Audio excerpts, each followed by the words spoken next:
Hello and welcome to today's broadcast. Today we are going to be talking about a recent test that I just had done, and I'm going to share with you what that test is, why I think every woman should be getting this test, and then at the end I'm going to share with you what my results are. So the test is called the Coronary calcium scoring test. If you've been with us for a little while, then you know that my husband had this test done, was it a year ago, Michael?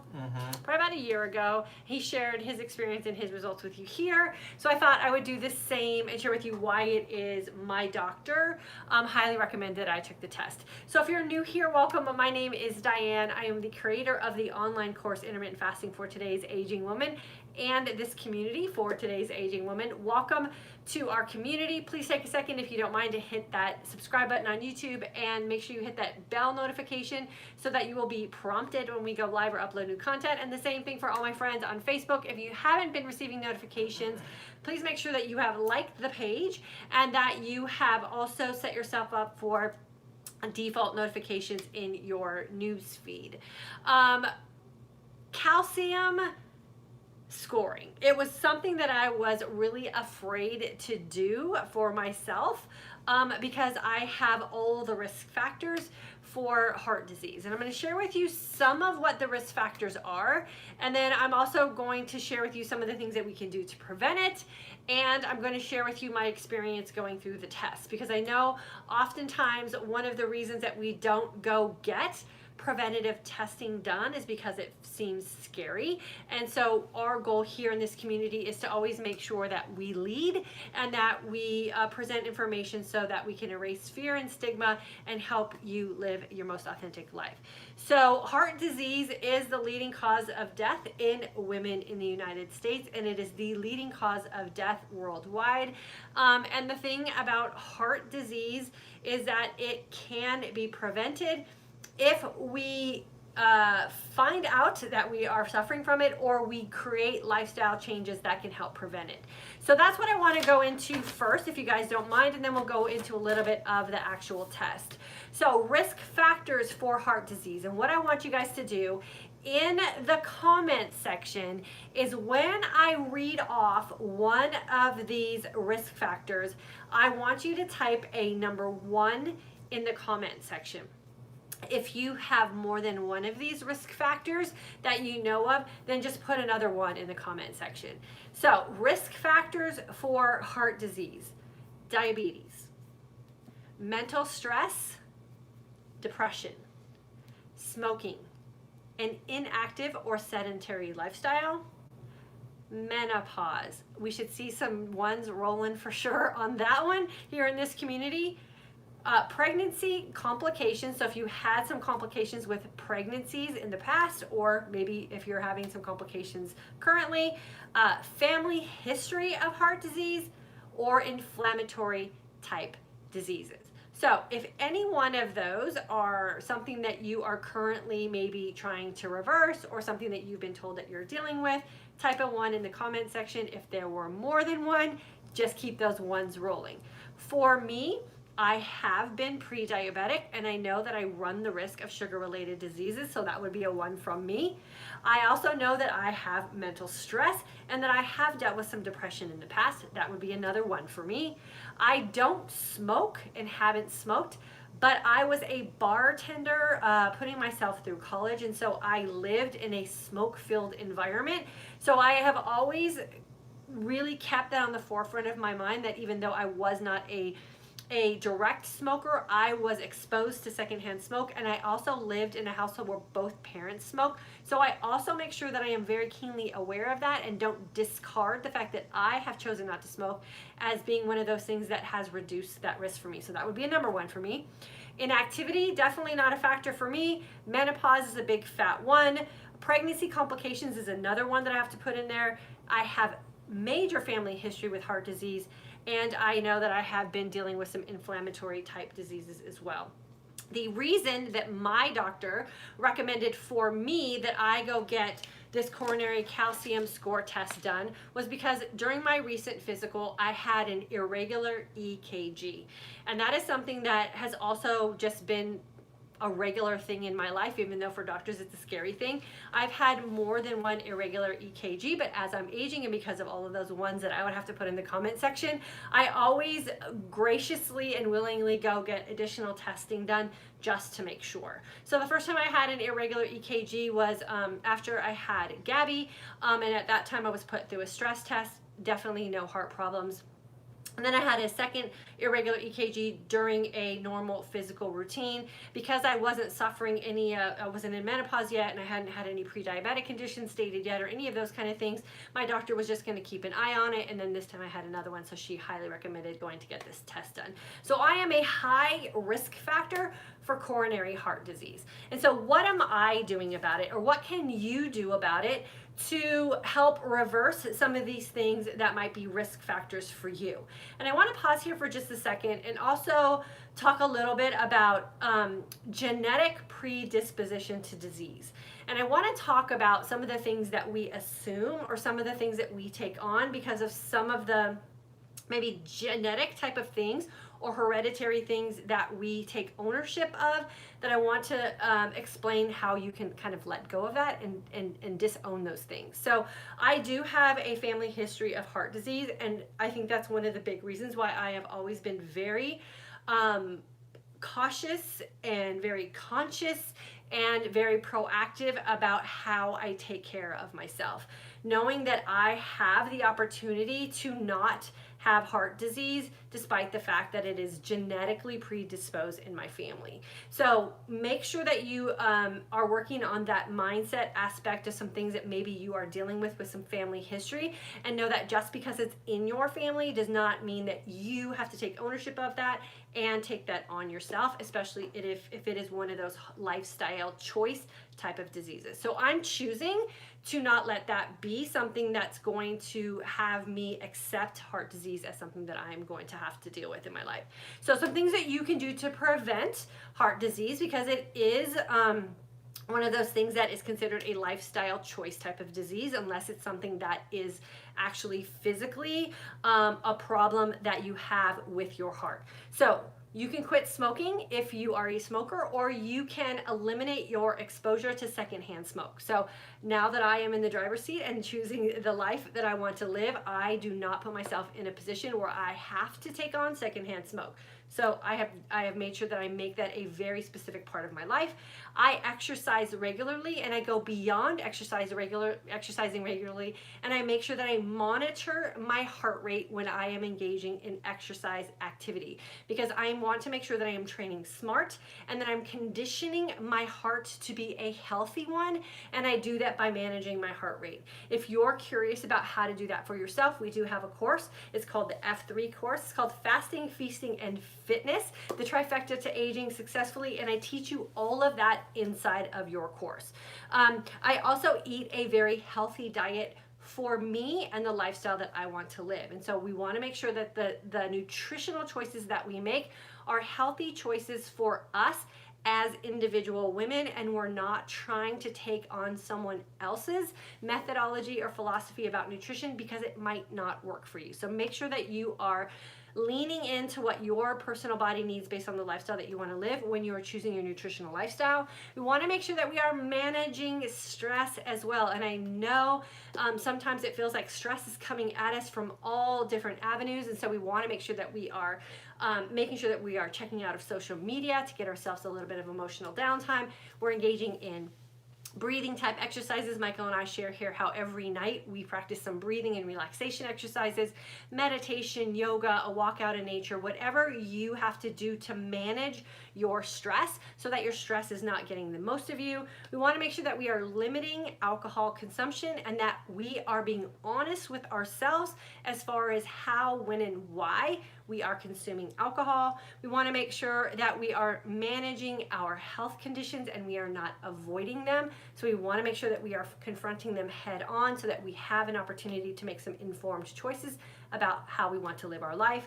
And then I also added in there, we want to make sure that we are staying conscious. So we want to make sure that the relationship that we have with our body is an open and healthy one, and that we are paying attention to the signs and signals our body is sending us, letting us know that things are working or maybe things are not working. So staying conscious is another one of those preventative things that we can do.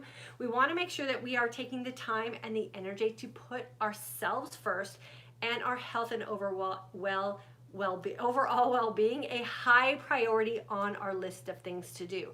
As women, as mothers, as working women, as aging women, oftentimes we put ourselves on the back burner. And I think that it is really important for us, it's almost critical for us to make sure that we are putting ourselves first, because when we take care of ourselves first, then we have the energy and the wherewithal to take care of others. So make sure that you are putting yourself first. And then we want to make sure that we are healing our whole self. So we want to make sure that we're healing ourselves from head to toe and everything in between. Stop chasing a scale number that you're trying to, live out in your dreams of a weight that you think you need to be. Stop chasing a pair of pants that you think that you should be in, and adding stress and disappointment and fatigue into your life when maybe that's just not your reality anymore. And really aim on healing our whole self from head to toe. And I think if we start incorporating those things, then we really have a fighting chance at being the woman that can dodge something like heart disease. So, like I said, I had many of those risk factors. So when I went in for my calcium test score, I told Michael I had two scenarios that were kind of running through my mind.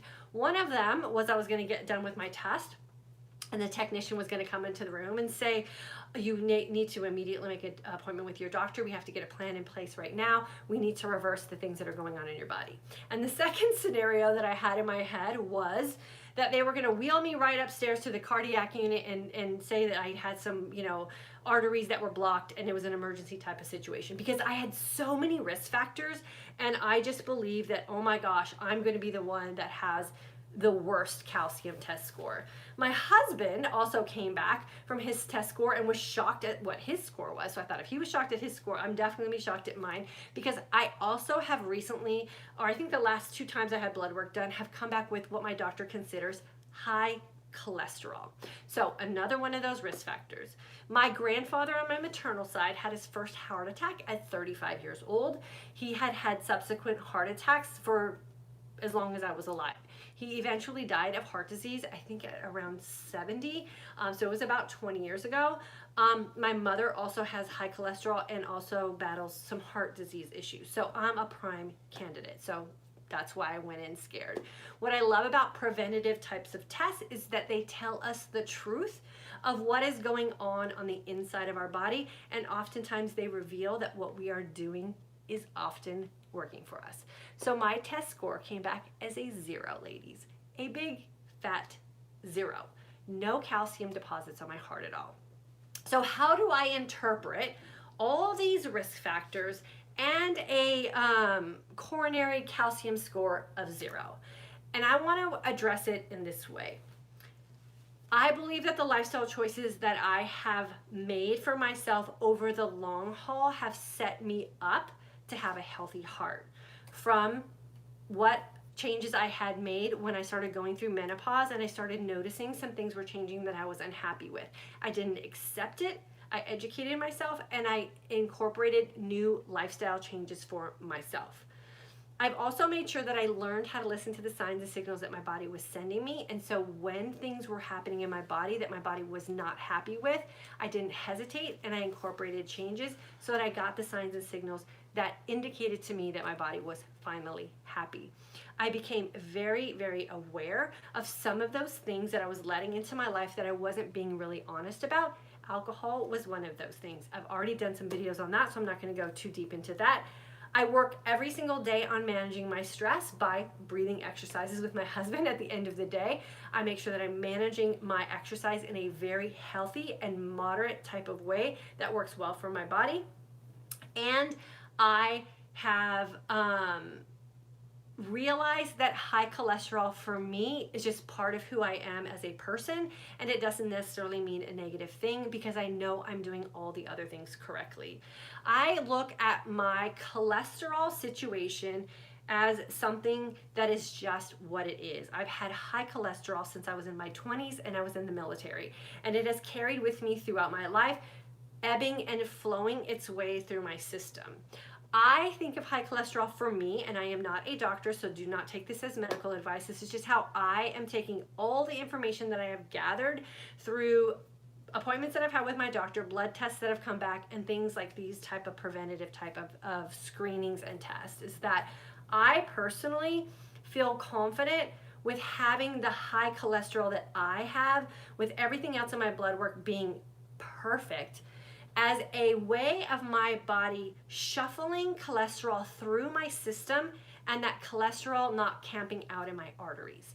So I don't look as high cholesterol for me, now that I have this test, as a negative. I look at it as a positive, because the cholesterol that's high for me is not a problematic. My ratios are good, my triglycerides are fantastic, and I'm not going to let my doctor pressure me into taking some medication to reset my cholesterol when everything with my heart is fantastic and that cholesterol is not camping out in my body system. So these types of tests are fantastic for us women, especially going through menopause, because there might be some things, like for me having high cholesterol, that no matter what I do, it's going to be part of me.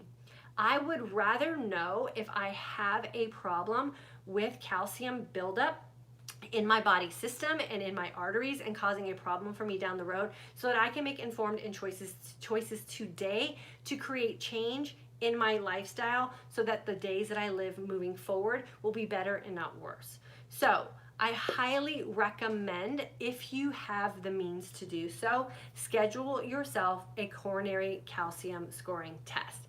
It is a super easy test to do.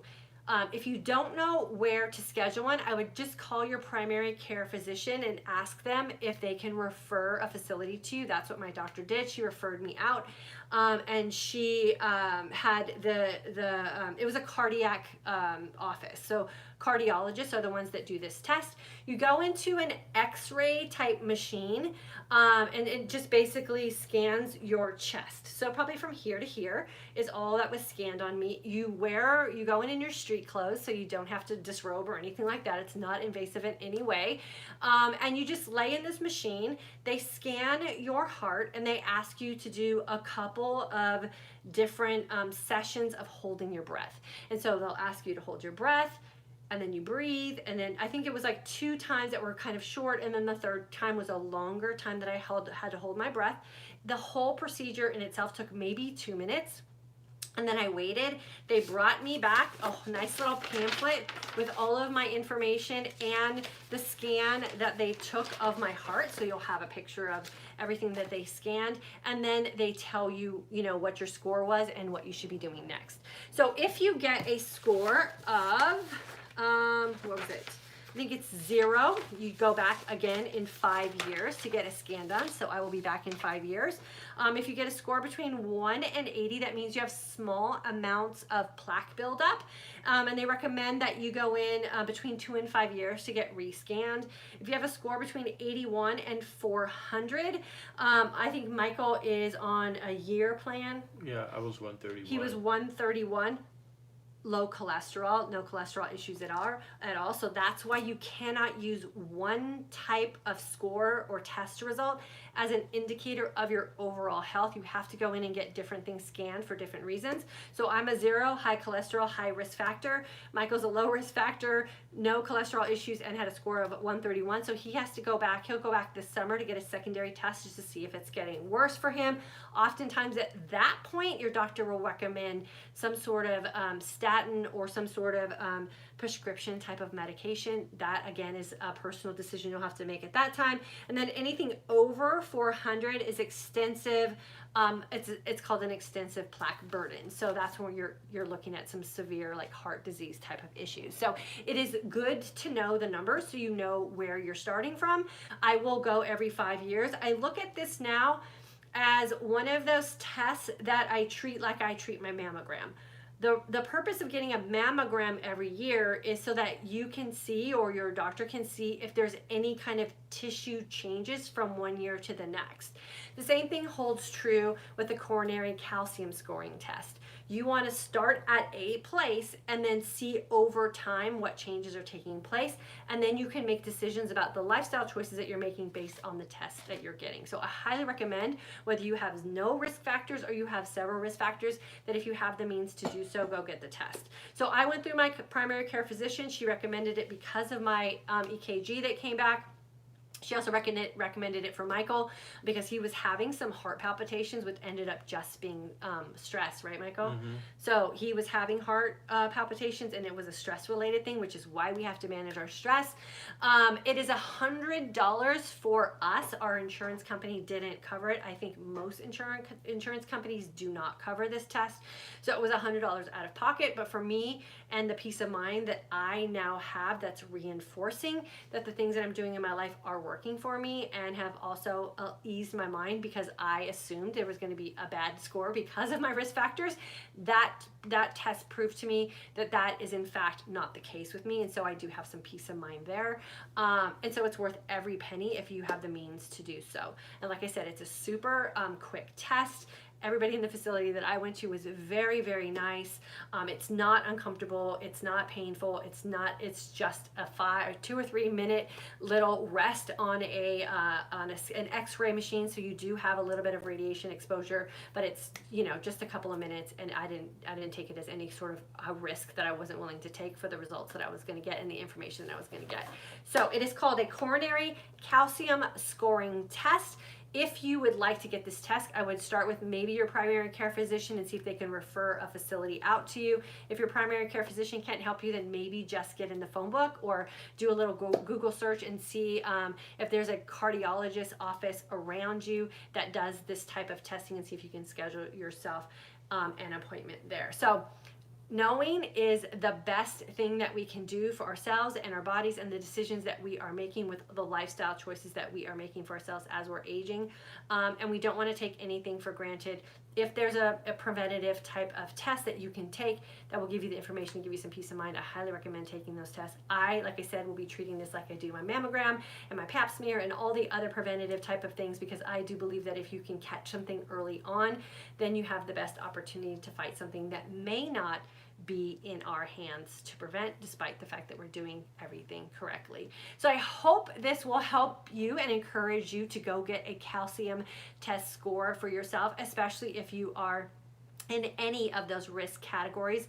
I think if you are even in one of the high risk categories, it is worth the peace of mind for you to get this test for sure. And like I said, Michael and I have both done it. We live a pretty similar lifestyle. We've been living together for 20 years. We eat the same foods. We exercise the same way. We live pretty much the same sort of stress type of life, and we come out all the time with different results. So make sure that you are taking care of yourself in that aspect as well, and don't assume that just because you're living with someone who doesn't have any issues, that you might also be lucky enough to escape some of those things as well. So I'm going to go into our community here, and I'll answer any questions you guys might have. And I also want to remind you guys that Friday is the registration closure for our Intermittent Fasting for Today's Aging Woman course. We do a lot of this work in here as far as lifestyle changes and really learning how to pay attention to the signs and signals that our body is sending us. So this is a great place to start if you feel like you need to make some lifestyle changes for yourself in the positive. We close registration, like I said, on Friday, and we start on Saturday. We will not be having a course in July. I cannot emphasize that enough, where I will be talking about it here and reminding you guys about our course. We won't have that until August. So if you are on the fence and you would like to jump in with us, know that you can jump in now, and you have an entire year to dive into your course content. So if June isn't convenient for you, you can jump in July into the course in July and just do it on your own. That is not a problem at all. And if you have any questions about joining us, always feel free to message me for sure. Let's see, Lori from Alabama, thanks for joining us. Lori, not from Alabama, but also joining us, Lori. Welcome, girlfriend. Tammy, graduate of 2018. I had this test done about 3 years ago. I scored 0. I was so very happy. Girlfriend, I know. I felt like I was like winning the lottery or something. And the woman was so nice. She came in and she's like, well, congratulations. This is the only time you ever want to be a 0 in your life. And I felt that. I was like, yes, I feel like I just won. So congratulations to you, Tammy, for getting that score as well. Lori, graduate of our 2020 April course, and she's in our Mindset Shift course. Look at all these ones. Yep, ones. Secondhand smoke destroyed my mother's lungs. She never smoked. Yeah, for sure. I used to have to go home, so I was a bartender and a cocktail waitress putting myself through college, and a group fitness instructor. If you can get in any more extreme situations, I don't know what it would be, but I would bartend at night and teach aerobics in the morning, and I would leave there just full of smoke. And it was horrible. And then, like I said, I grew up with parents that smoked. So there was smoke in the car, there was smoke in the house, there was smoke everywhere. And one of my grandmothers who didn't smoke, I guess she quit smoking really early, I guess when I was a baby or something like that, she ended up dying of lung cancer. And my grandmother, who quit smoking at 85, didn't have lung cancer. So again, it's one of those things that you don't want to, be too comfortable and confident. You want to get tested, and then you want to make sure that you're constantly living these lifestyle choices to make sure that you are doing all the preventative work that you have the power to do, so that you have the edge up on these kind of things for sure. So yeah, Lori, for sure. It's one of those things that's just, you got to just do the work to keep yourself healthy. Laura, is this course different from the June class that is about to start? Is this course different from the June class? I think she might be talking about the F3. Oh, the F3 course is definitely different than the Intermittent Fasting for Today's Aging Woman course. We talk all about fitness and why it is that we often struggle with fitness. We talk about body image. We talk about heart rate monitoring. We talk about a lot of things in the F3 course that will help you really establish a mindset so that you can be successful with incorporating fitness into your life for your tomorrows. So that's what the F3 course is about. Amy's late, but she's here. Happy to see you, girlfriend. Tammy, most insurance companies will not cover the cost of this test unless you are diagnosed with the problem. They will not cover baseline tests, but the cost is about $200, which is minimal investment in your health. Yeah, Tammy, ours was $100 for some reason. But yeah, for mind ease and just knowing in case, if mine would have come back higher, then I would have, definitely been in the trenches today trying to figure out how to get it lowered and doing some other preventative type of things as well. So, and I will still continue to do preventative things because I'm a very competitive type of person, and I want that score to be 0 in 5 years when I go back as well. So definitely worth what if you can afford it, it's definitely worth it for sure. I missed what your score was and what it meant. So my score was 0, which means I have 0 calcium that was detected when they did the scan of my heart. My score was 54. They said low risk. Yeah, 54 is definitely low risk. I think, what was it on here? 1 to 80 is very low risk for sure. So good for you on that one. And again, it's not a win or lose. If you go with Michael has done everything right in his life. He hasn't eaten red meat in forever. How many years did you go without red meat? About 25. 25 years. We live a very healthy, proactive lifestyle as far as putting our health first. And he came back with the 131, which is not a failure. It's information, right? And so he's curious as to why he has that type of a calcium deposits in his arteries, considering he has low cholesterol. So it is one of those things that it's just a piece of information, and you put it with the other pieces to your life story puzzle, and then you figure out a plan for yourself. So it's not a pass or fail, and it's not that you did something wrong or you're doing something right. It's just how your body chemistry is responding and reacting to the choices that you're making. And then you take that information and then you tweak the choices when necessary, is how I look at these type of tests for sure. And I always say, that the reason we stay informed about preventative type of means for ourselves, and the reason that we make these conscious decisions about living a healthy life, is because not everything is in our control. And when we get a test result back that maybe knocks us off our feet, we are empowered immediately to make decisions about what we're going to do because we're already living in that headspace. So you want to make sure that you're staying informed for sure, so that you can respond and react quickly in case something comes back that you might be shocked about.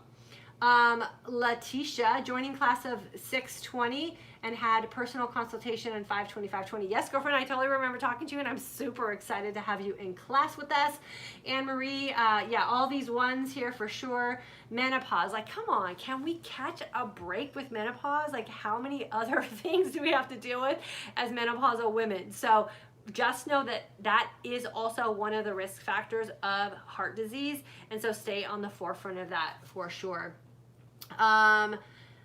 Anne Marie, 2-time grad, April 2019 in Mindset Shift course. I'm currently, again, in the Declutter course. Yeah, the Declutter course is super fun, and it is one of those things that we have to take seriously, because if our life is cluttered and if we feel messy and we feel disorganized and we feel like everything is closing in on us, it is harder for us to manage a positive mindset and keep us from feeling stressed out and anxious. So do the work in the Declutter course as a means to keep your life clean and organized so that your mind can stay clean and organized for sure. So enjoy the heck out of that Declutter course for sure. Happy, what is it? Happy Whiffin Mom, I think. My husband and I got our scans 4 months ago. Mine was a 1 and I'm 52 years old. Husband's score was 1636. Wow, see, that's interesting, right? The differentiation of scores when two people live together, and pretty much, I'm sure you guys are probably living a pretty similar lifestyle. So hopefully your husband is doing some things based on what his doctor's suggestions are to help either control that where it is or help it get better for sure. So keep us posted on that one. And Marie, family history of heart disease. Yep. Naomi, I deal with inflammatory issues. Yep. So all of us are at risk. SZ Phillips, I had mine done 2 years ago. Great results, thankfully. How often should the test be done? Well, according to the chart that they gave me, so again, not a doctor, I'm just going to read off the chart they gave me. If you have a 0, that means every 5 years. If you have a 1 to 80, so 1 means that, I guess, that calcium is starting to or plaque is starting to accumulate. It says 2 to 5 years. 81 to 400. Michael's on a every year scan result just to see if it's getting worse. I'm sure if it hasn't changed, he won't have to go back next year. And then there's some things that your doctor might advise as far as prescription type of things and lifestyle changes. And then over 400, that is something that's pretty serious, and you're going to probably have to be working with a cardiologist on those type of things for sure. Naomi attended our April 2020 course. You are a graduate in our community, so happy to have you back with us. And then Nancy, how do we get this type of test? Talk to your primary care physician first, see if they can refer you out to a cardiologist. The place that I went was a cardiologist's office, and so they just have a unit there where they do these type of scans, and it's super quick. They just go in, you have a consultation, and then you get out. If your primary care physician doesn't know of a facility, I would just Google cardiologist in your area and talk to them, and just tell them that you want. It's called the Coronary Calcium Scoring Test. Karen, hello from Pennsylvania, October 2019 grad. Always good info. Thanks. You're welcome. Barbara, North Carolina, 2018 June grad. So girlfriend, you are on your 2-year anniversary. Congratulations. Happy anniversary. LAC, what do you think of the keto diet? I am not a fan of the full-blown ketogenic diet. I teach the keto-like approach to choosing nutrition to meet your lifestyle. And then Kel, hi from Sydney, Australia. I usually always listen on replay. Great to catch you live. Thanks so much for all the info. Kel, it's so good to have you live with us, girlfriend. What time is it in Australia? I appreciate you coming on the replay, but I love when you guys can be live here so I can have a conversation with you. Is it your LDL that's high? I don't remember. I think it was my good cholesterol was high.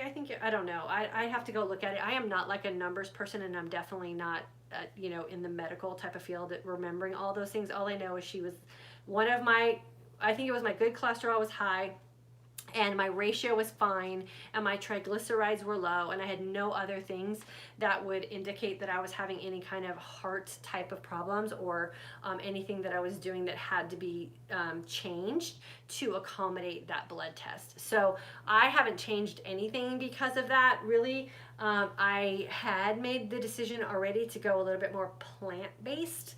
And so not even that is going to be a problem, because now that there's information that shows that, even animal protein isn't the thing that's causing high cholesterol.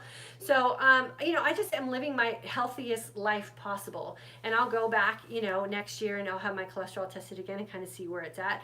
But she wasn't concerned with my high cholesterol reading because of the lifestyle that I'm choosing to live. So remember that too, that when you live a healthy lifestyle, you have a little bit more leeway on some things that are coming back. And there's all new information about high cholesterol anyway. And cholesterol is actually what we need in our bodies to keep us healthy. So it's always the combination of more than one thing that could be a risk factor as well. My LDL is high, but my calcium score was 0 also. Yeah, perfect. Can the test result numbers be lowered with lifestyle changes? They say that once you have high calcium, right, Michael, then you have high calcium and that you use statins, right? Do they lower it and break it up or just stop it in its tracks? I think they just stop it in its tracks, but I refuse to take it. Michael's not going to take statins, so we're going to do some stuff to see, if he's going to go have a secondary test and see what it is. Again, I'm not a doctor, so this is not any kind of prescription or advice on what to do. If I had a high or if I had a calcium number that was something that was in that range, of 400 or below, I would probably do something homeopathic as a test to see if I could reduce it. So I am not, for me personally, an advocate of using prescription medication to reverse lifestyle type diseases. So I would definitely do my due diligence to see if I could reverse it on my own, or at least keep it at bay. A lot of times, in my opinion, I think the rush to prescription medication is just because there's a lack to an alternative means to take care of a situation. So again, that's my personal belief system, and that's how I'm choosing to live my life. So I would probably do something homeopathic, and I would just research it for sure. But again, that's the thing that you have to I always say, weigh the pros and cons and make a well-informed decision for yourself, both through information that you find and how you feel emotionally and mentally about the decision you're about to make. So that's that on that one. Could high amounts of fat in a keto be dangerous in causing a heart attack? There's too many factors in that question for me to just give you a yes or no answer. And again, it has to do with a person's own genetic and chemical body makeup. So there's plenty of people who are living lifestyles that are 100% ketogenic, and they are fine, no issues. There were other people that have lived a ketogenic lifestyle and come out with all kinds of things that their body wasn't happy with because of those decisions. So you do have to listen to the signs and signals that your body is sending you and get your blood work done to see what the results of the choices that you're making are, and then you make a informed decision for yourself. I don't think that the ketogenic diet is bad for anyone that it's working for, but I also don't believe that the ketogenic diet is good for everyone either. So that's a personal choice you'll have to make for yourself. Kel said it's 6:30 in the morning. Who at? Oh, 6:30 in the morning? Oh, girlfriend, you're up early. Good for you. Hopefully you're going to have an amazing day ahead of you today in Australia. Okay, so with that, we're going to close it out for today. We'll be back here on Monday at 3 p.m. Central Standard Time. One more reminder, our course registration will be closing on Friday at noon Central Standard Time, and we will not be opening up registration again until our August course. We also have a discount that's available if you are on my email list, but the only place that you will know about that discount is if you actually are on my email list and you're getting emails from me. So now's a great time to get on my email list if you're not on there yet, and we will be sending out some registration information up through registration closure on Friday at noon Central Standard Time. As always, it's a pleasure spending time with all of you. I appreciate the fact that you chose to spend some time with me today. We will continue to bring you information to help you make decisions about how you want to live your own authentic life. I'll see you guys on Monday at 3 p.m. Central Standard Time. Have a very great weekend.